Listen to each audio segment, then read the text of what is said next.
All right, you are Hello. you are unmuted. Okay.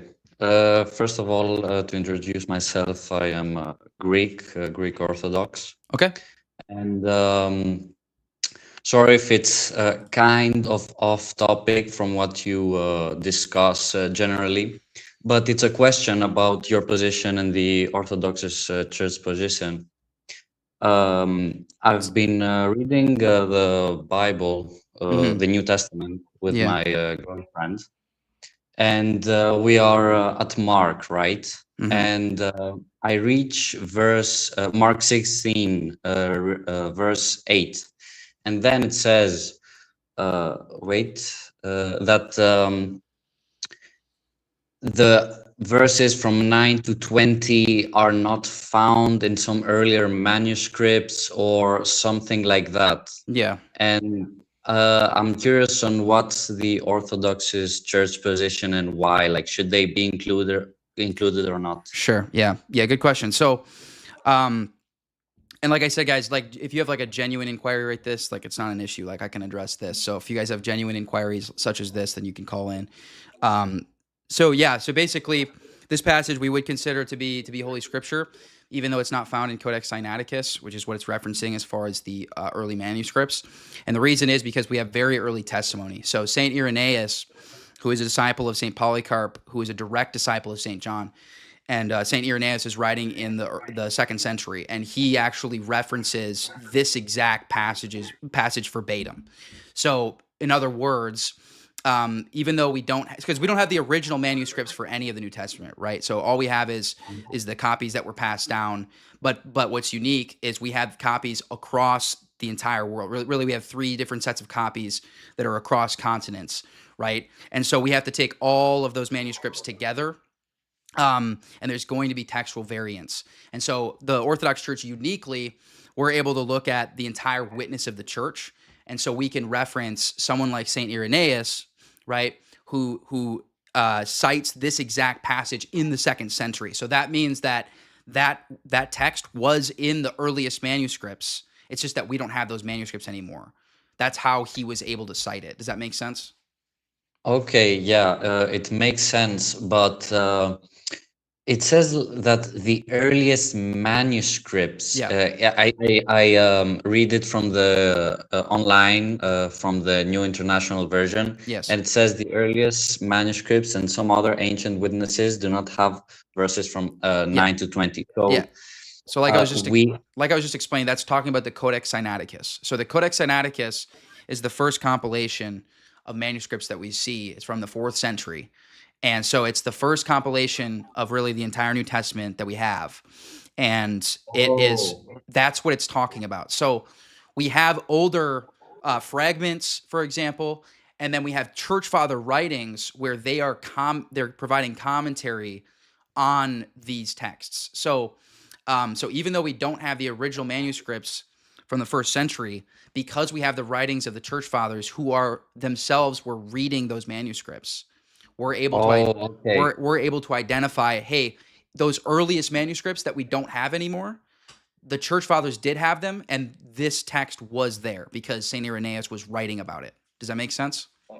Yes, yes, yes. So the earliest manuscripts, we have them from the 4th century, but we have commentaries from church fathers from the 2nd century that mention these verses. Am I correct? Yes, and then there's also Oh, okay. fragments. There's also fragments, but as far as like full compilation of the manuscripts, that's going to be the earliest is the Sinaiticus, and that's what it's talking about, the 4th century manuscript. Oh, okay. Yeah, that was very helpful. I did some research, but I didn't find that which you said to me right now, Yeah, and yeah, that well, answers my you should my also get question. a you should also get an Orthodox study Bible, so that NIV Mm. is no bueno, man. Yeah. And Okay. you said you're Greek. Yeah, yeah. I am Greek. Yeah. Were you baptized Greek Orthodox as a kid? Yeah, yeah. I live in Greece. I was baptized. The thing is that in my I became atheist in my teenage. Then I met my girlfriend, which is actually Muslim, Okay. and I I wanted to do my research because she was telling me all those things about Islam, and I'm like, okay, yeah, I'm atheist. I do not know anything about this. Let me check it out. And I started. This happened like 2.5 years ago, and I started researching and seeing some stuff, and now like I see that Islam, has some very, very big problems. And then I started searching about Christianity too. Yeah. And I saw the problems with the Catholics, the Protestants, the Filioque about the Catholics, the only faith says about the Protestants. And I really got inclined again into the Orthodox Church, this time by my own decision. Before, it was like you were born here, you grew up with it. But yeah, that's my story in a That's sense. awesome. And yeah, and That's awesome. now we are reading the Bible with my girl. She's still Muslim, by the way. But we are looking into this. I told her we have to look into this. And yeah, we are now doing our research in a sense. And I wanted to ask about this because she asked too. And I want to have some clarification. And Yeah. the information I found online wasn't really Sufficient. sufficient to me. Yeah. So that's why I called in. Yeah. Well, thanks for calling in. And Christ is risen to you. And yeah, hopefully, may God bless your journey back to the Orthodox faith. Thanks for calling in. Thank you very much too. Bye. All right. That was good and wholesome. I got another caller here. No, that's not what I wanted to do. Hang on a second. I'm trying to pin this. There we go. Okay. All right. What's up, Josiah? You're unmuted. Awesome. You can hear me well? Yep. How you doing, Yep. man? I can hear you. How about? Yeah, I'm good. How about yourself? Doing well. Glad we can chit chat. So you're debating Muslim immigration good for the West. Okay. Yeah, I'm saying that these are my three claims. Yeah, that nationalism is compatible with orthodoxy, Muslims do not belong in America, and then that Israel controls American government. Oh, you think that Israel controls the American government? Yeah, disproportionately, yeah. Okay. Orthodoxy compatible with nationalism. Yep. Israel, and what was the migration one? Muslim? That Muslims do not belong in America. Okay. Yeah. Why would you think that Muslims don't belong in America? Because I believe that Western civilization is incompatible with Islam, and I would reference the basically the vast majority of Muslim countries, and I would reference the fact that slavery is regularly practiced, child marriage is legal, their inbreeding rates are above 50%, and their IQ is significantly lower than the West. So I would say that that the societies that Islam breeds are incompatible with Western civilization. Okay.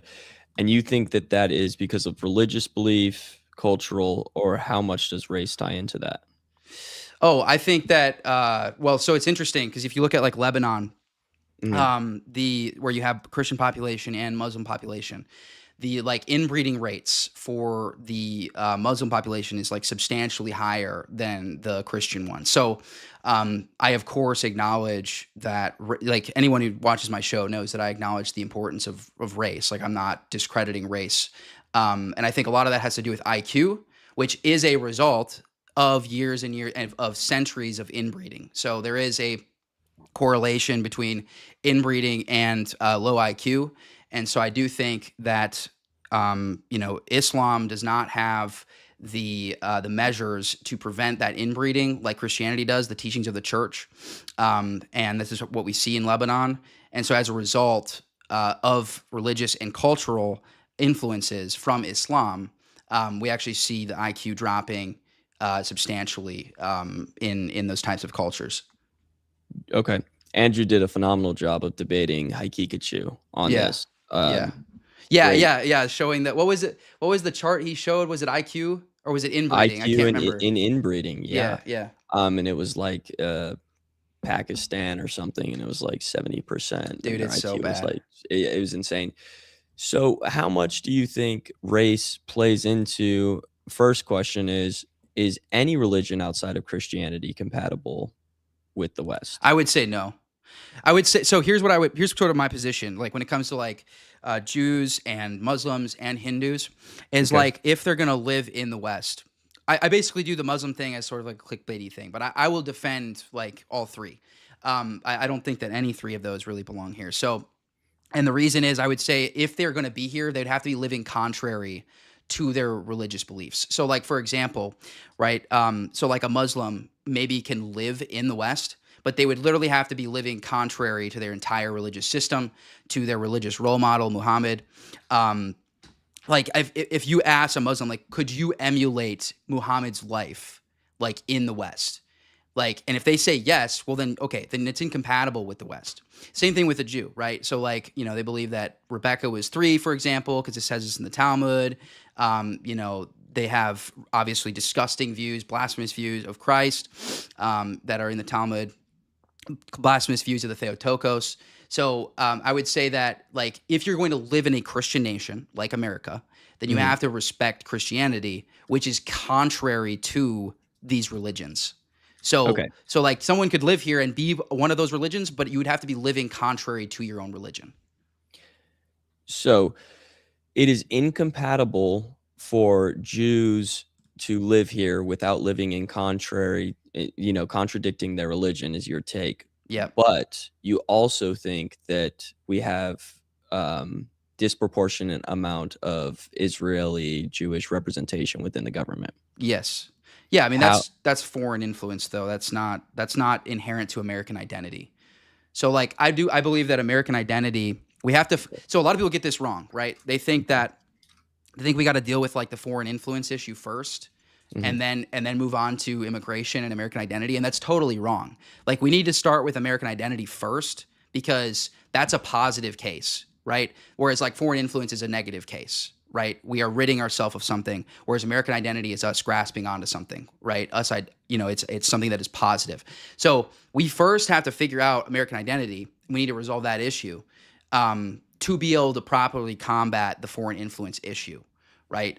And so yeah, I mean, at this point we've been infiltrated.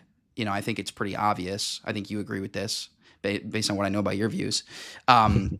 So I mean, like we've obviously been infiltrated by the Israeli state, and it's not just the Israelis. I can't put Jews on the prompt on YouTube, but like it is Jews, like because it's the Israelis are right-wing Jews primarily, right? But here we have a huge problem also of left-wing Jews in Hollywood, in media, in news, in banking. So like. It's not just the Israelis. The Israelis are like the right-wing Jews, and then you have all these open borders George Soros types that are the left-wing Jews, and they're both a problem, and they're both infiltrating the West. Okay, so what is the American identity to you? Yeah. And then, because to me, if we're talking about Christianity is the central theme of what it is to be an American, then we would basically say your identity as an American would be in Christ. Yes. But that doesn't seem to be conveyed in the Constitution. I think a lot of people could argue that there is freedom of religion that extends to even the Muslims and the Jews. I would disagree with that, but for the sake of this argument, let's play this one out. Sure. Yeah. So this is a common misconception. So a lot of people don't understand what the purpose of the federal Constitution was. Okay. And in fact, there was a whole movement during the time. There was the Federalists and the Anti-Federalists, and the Anti-Federalists actually opposed the Constitution. And they were they made up, I think, a majority of the population, but they were more in like the rural areas, so they had less influence. But the whole purpose of the Constitution was a bare bones document. It was a bare bones document of like what united the 13 states at the time. But what's interesting is if you read the state constitutions, like South Carolina, for example, it literally made Christianity the state religion. A lot of people don't know this. Like you go read the state constitutions, 11 out of 13 of them had explicit Christian language, not a vague, reference to some deity. No, Christ. It had references to Christ, the Old and New Testament, that you had to subscribe to it being divinely revealed. So it's very evident.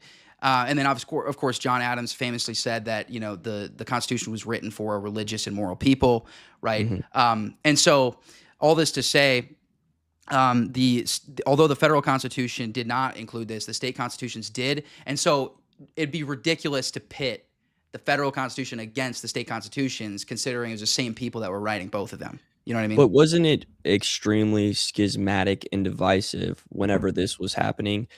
Weren't the certain denominations going to war with other denominations, lynching, calling them witches, excommunicating them, kicking them out of communities?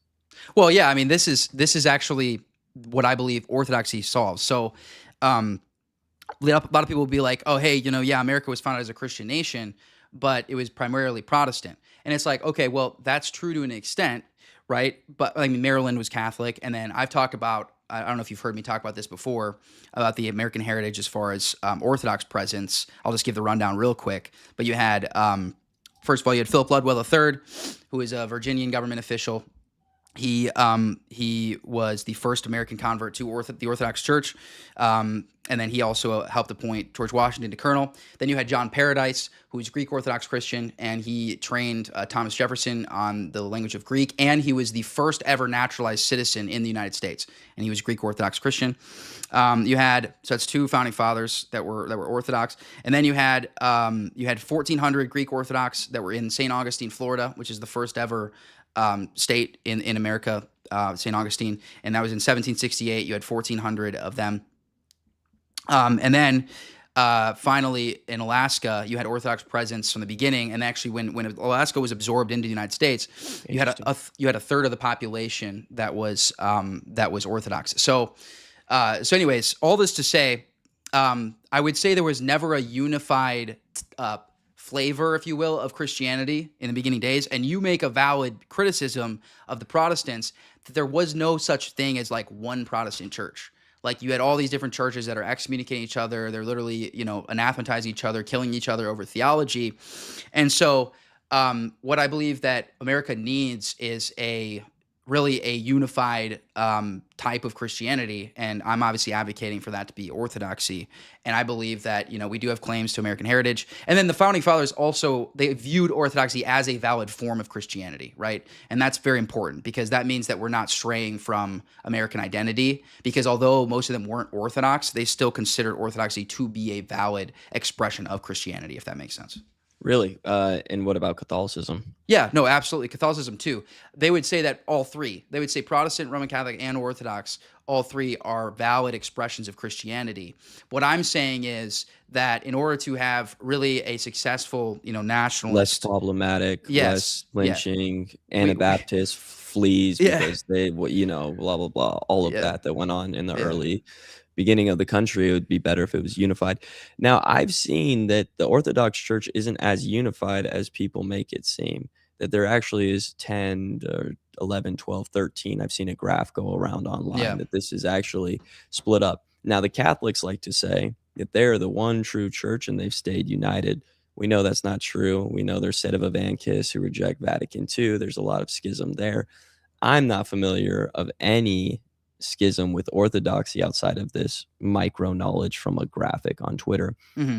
Is it true that there is schism within Orthodox Church? So there's two different types of schism. There's schism from the universal church, and then there's schism within patriarchates. So how the first millennium church operated was you had various patriarchs, 5 to be exact. And throughout church history in the first millennium, at various times, those patriarchs would excommunicate each other, but they would remain in communion with everybody else. So you can think of it kind of like this. If you have like a group of siblings, right? And then like, let's say 2 of those siblings are like fighting, right? But each of them are still on good terms with everybody else, right? That's basically what's called tangential communion is, or tangential communion is. So in the first millennium and in the modern Orthodox Church, you might have one patriarch that cuts ties with another patriarch, but they still remain in communion with the rest of the patriarchs, and that's called tangential communion. So we still remain one church. The only time where it would not be the case where we're one church is if a patriarch was literally cut off from the Church Catholic, the entire universal church, which has not happened since we did it with Rome. So, like, for example, right now, there's a political dispute between Moscow and Constantinople.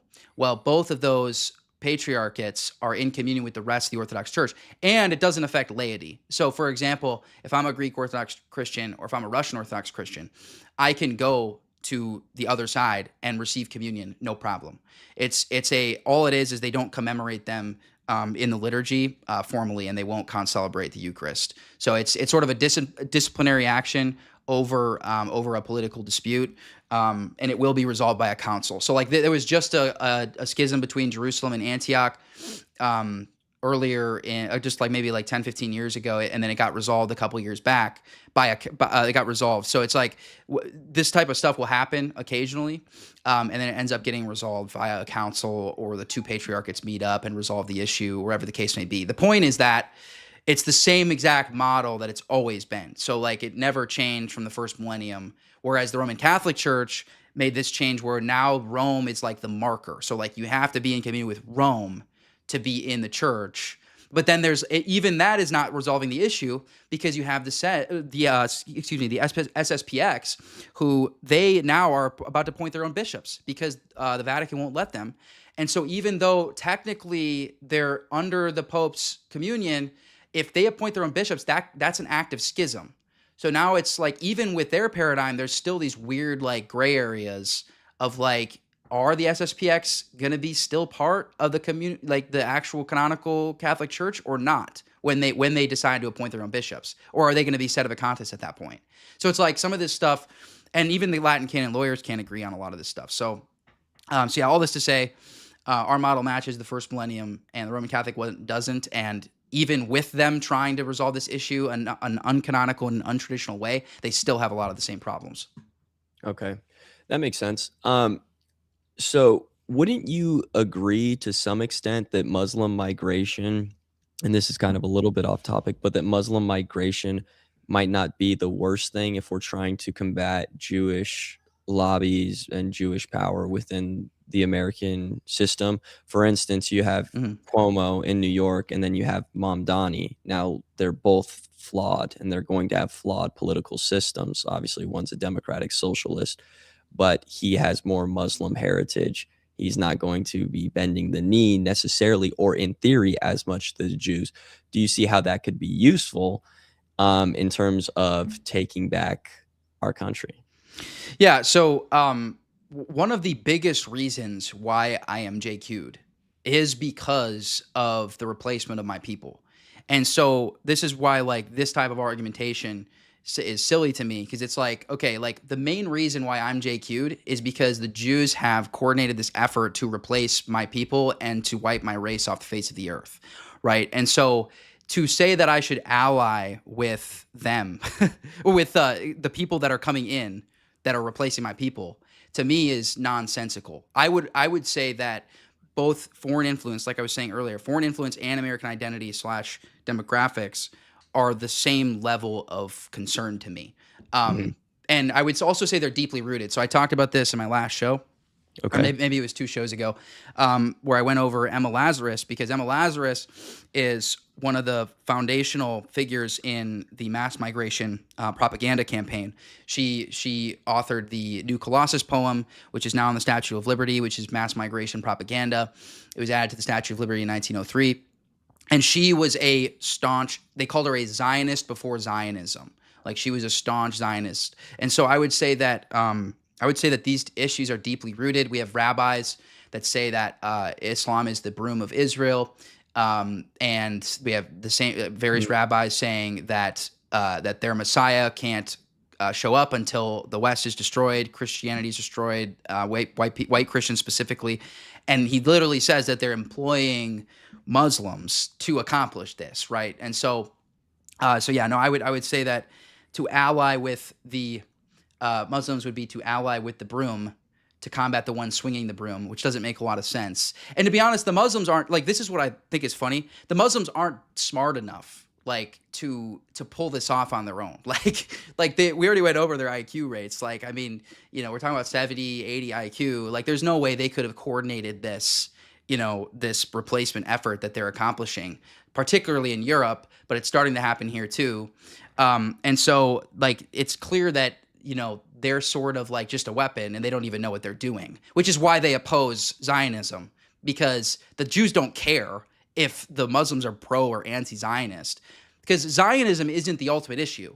The ultimate issue is Jewry. That's really what this comes down to. A lot of people make that mistake, right? They think this is about, So I'm in complete agreement with you. And I think there's this dichotomy that's set up where it's like you have to pick either the Muslims to combat the Jews, or on the other hand, hey, Judaism's a super exclusive religion. They're not going to convert people. They're not trying to convert people. So why don't we just side with the Jews? And the correct route is obviously Christ is King. He is risen, and Amen. we're gonna go with God. We're gonna reject the heresy and the Satanism from both religions. There's a quote. It's like, if you remove the Satanism from Judaism, you don't even have a religion. Like, you get like 1%, like 2% of like rabbis who aren't just batshit crazy, Yeah. But have you seen the quotes that I've posted of our saints that talk about this? I have not. Here, keep going on your thought. I want to pull up one of these though, so I can show you. So I'm in agreement. Something that I think is really beneficial that the Jews have, obviously the Muslims have, and that the Catholics have, but that Orthodoxy I haven't seen, is geopolitical power. So when I look at the Catholics, people like to say Israel's like the smallest country. It's the size of New Jersey. It's actually the Vatican would be the smallest country. I think there's 828 people that belong to the country, but they still have geopolitical power. When I look at Israel, they have geopolitical power. Now, I don't think the Vatican has nukes. I know Israel has nukes. Protestants also have power because we have the United States of America. So whenever I look at how realistic something like this is in terms of being able to convert, being able to maintain our sovereignty and not have to deal with China invading or some other country coming in whenever we're battling things out amongst ourselves, I look and I think, okay, like fighting for Rome kind of makes sense. Wouldn't you agree? Or do you think that Orthodox has the geopolitical power, resources to be able to step in and help if there ever was something so revolutionary to happen in the country, like reconstruction of the American identity to move towards Orthodoxy? Yeah, good question. First, I just want to read this quote from St. Nikolai of Serbia, because he talks about what you just said about the devil and how if you strip the Satanism from Judaism, you wouldn't have a religion. So he says this. He says, Europe knows nothing except that which the Jews serve up as knowledge. It believes nothing other than what Jews order it to believe. It knows the value of nothing until Jews impose their own measure of values. All modern ideas, including democracy, strikes, socialism, atheism, religious tolerance, pacifism, global revolution, capitalism, and communism, are all inventions of the devil through the Jews. So our saints have been talking about this forever. This was 1985. He said this. So, but yeah. So to answer your question, did he said capitalism? Yeah. Mm-hmm. Yeah. Our saints are generally pretty anti-capitalist. I will say, so I'm actually going to have, do you know who Prax Ben is? Yeah, the anarchist. Yeah, I'm having him on to talk about, so he actually does a good job of, so I'm not a libertarian and I disagree with him on a lot of things. But what I will say, so he just got received in the Orthodox Church, and one of the things that he's started to move towards is like a Christianized form of capitalism. And I think that, to be honest, like, because here's the deal. Like, if I had to pick, I'd be a corporatist. Like, and Kodrianu lays out his economic theory in this book that's excellent. And it's basically based on the medieval guild system.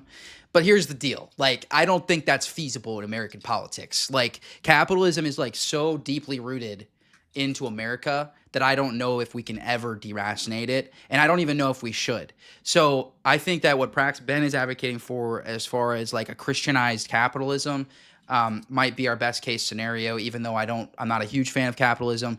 But to be honest, economic theory is like, it's so trivial to me, like compared to basically who's running shit. Like if you have a Christian leader, a strong Christian leader, it matters way less like what the system is. Like the system, everybody like idolizes the system, which is actually a form of pride. Whereas if you submit yourself to a monarch, which is the traditional Orthodox view, that's actually submitting yourself to God, because we know that our political leaders are appointed by God. And so when we created this democratic system with all these checks and balances, I actually think in many ways it was a form of pride, vice allowing God to be in control of who's in charge of your country via a monarchy. And that's really how the church has always approached the issue, is through monarchies. And you look at Tsar St. Nicholas was an excellent monarch, Emperor St. Justinian, Emperor Theodosius, Emperor St. Theodosius. So anyways, I don't want to deflect from your question. Do you have anything else on this topic before I answer your question? Nope. Okay. So geopolitical power. So I would say a couple things. First of all, we do have geopolitical power throughout Eastern Europe. So obviously Russia, obviously Bulgaria, Georgia, Romania, Serbia, Greece. These are all Orthodox, strongholds, similar to maybe like a Poland would be like a Catholic equivalent, or like in Italy, right? These are like the Catholic equivalents, and then those are sort of, like for example, like Greece and Italy, very much two sides of the same coin. One is Orthodox, one is Catholic, right? So I would say we do have geopolitical power, just not as much in the West yet. However, I believe that when nations are baptized, so if you look at this with Russia, right, in the tail end of the first millennium, when they converted, right, it started with their leadership, actually, really. Their leadership converted, and then the entire nation ended up being, their culture was, baptized into the Orthodox faith, and then they're called Third Rome, right? A lot of people call them Third Rome. I would say America's Fourth Rome. And so what happened with Russia, I think, can happen with America. Now, Russia is still recovering from the Soviet empire. Let's be real. And if you study, there's a guy on YouTube. Oh my gosh, I'm gonna blank on his name now. PaxTube. PaxTube is his name, and he's a Roman Catholic, but he actually goes through a lot of the anti-Russian propaganda out there, and he goes through a lot of the data, because a lot of the data on like the abortions and the stuff that you see on the news is actually it's actually outdated. It's actually from the 90s, and it's like propaganda from the 90s. And if you look at like what Putin did after he took over, he basically cleaned house, like all these Jewish bankers that took control in the 90s, and basically progressively has been moving the nation towards Christianization like ever since then. So they've made a substantial amount of progress. Yeah. So it's like, even if you could talk about Russia in its current state and say, hey, like they're still failing on a lot of fronts, but I would just say that if you look at the progress that they made from the 90s, it's substantial. So yeah, all that to say, I think we do have geopolitical power in Eastern Europe. And then also, I just think that I think we can be baptized. I think our culture can be baptized at, this rise of Orthodox converts in America, right? Our saints predicted this. Imagine 30 years ago when our saints said this, right? How ridiculous it would have sounded to say that America would be Orthodox. Like that would have sounded ridiculous 30 years ago. And then now we're like starting to see, we're like, oh my gosh, like what is happening? Like these people are just randomly getting inclined to like go to an Orthodox church. I mean, I met somebody at my Pascha liturgy that literally was like, yeah, I've never even looked into Orthodoxy. I just kind of felt like inclined. And he came to a service at midnight, for our Pascha service. So, and this is just the beginning. That's what a lot of people don't understand, is like, all of these people coming in the church are all traditionally minded, and they're going to have like 10 babies each, and all of them or most of them are going to be Orthodox. So it's like, we're like this is like the very beginning. I just saw a recent survey. They polled a whole bunch of women and asked them what they thought of Orthodox men. Apparently, they have bad hygiene. They're kind of smelly or something. And I just saw this from Mrs. Catherine over here. Oh yeah. I'm not gonna comment on that situation. You're trying to get me in trouble. Really? Would you get in trouble for something like that? I don't touch the controversies between like between Orthodox on Twitter, I generally don't touch them because it's like it's just a lose-lose situation. It just brings more attention to it, and like personally, I just don't. I don't know. I don't care that much. I pray for her. I hope that she repents, and I hope that yeah, that's pretty much all I have to say about that. Yeah, yeah. I mean, the other thing that I'm alarmed with, okay, and here's something that I think is super dope that the Protestants are going to give Orthodox an easy layup. We look at Catholics like they're the devil and they're worse than the Jews, and then we glaze on Israel and love Israel and the Jews, right? This is going to create this, like, I remember talking to my mom about like Catholicism. I was like, I'm going to go to Catholicism. She's like, don't go to a mass. Like, I would never raise you like that. And I'm like, what do you think about Orthodoxy? She's Yeah. like, I've never even heard of it. Well, yeah.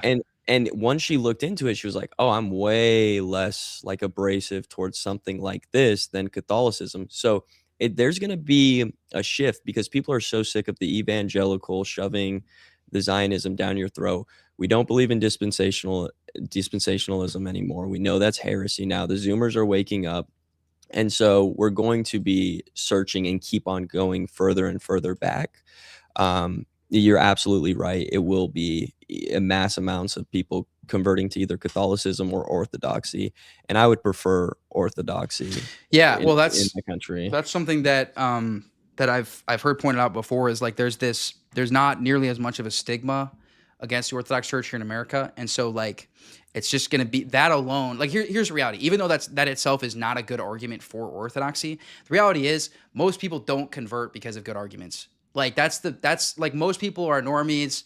They have an average IQ, and like they don't convert because of a good argument. And so even though I believe that we have the good arguments on our side, like I'm okay with the fact that like we're gonna get all these converts from these various traditions of like particularly Protestantism, and we don't have to deal with the stigma as much as like the Roman Catholics do. Yeah, you know what I mean? Totally. Yeah, dude, that's dope. I have a pretty big channel. If you ever want me to host you on one of these debates, let me know. I do Andrew Wilson all the time. The videos always pop off. It could be an easy way. It's got like 140,000 subs. Do you do like live call-ins like this? I don't. I do reaction content, but I'm going to start moderating for debates. I just talked to Richard Spencer. I haven't told Andrew Wilson about it yet. I asked Richard if he wants to debate Andrew. He said he totally does. Yeah. And so he's going to think on a topic, and then I'm going to reach out to Andrew and see if he wants to do it. But easy way to get exposure. It would be a lot of fun too. So, hit me up. It's going to be Josiah Reloaded. I'll just DM it or text it to you. Yeah. Or you can so people can follow you. You can put it in the chat there too. Yeah, for sure. I'm sure a lot of your chat, if they are Orthodox and they like Andrew Wilson, they're probably familiar with it. Okay. Sick, dude, man. Well, good luck with the anarchist. All right. I'm definitely going to tune in. Yeah, we're actually going to be talking about, because he's really well read on like the Soviet Empire, and there's a lot of these Soviet like apologists. Unfortunately, there's a few even in the church, and so basically I'm having him on to like refute them. So, but yeah, definitely tune in. All right, man. All right, take care. Thanks for coming up. For sure.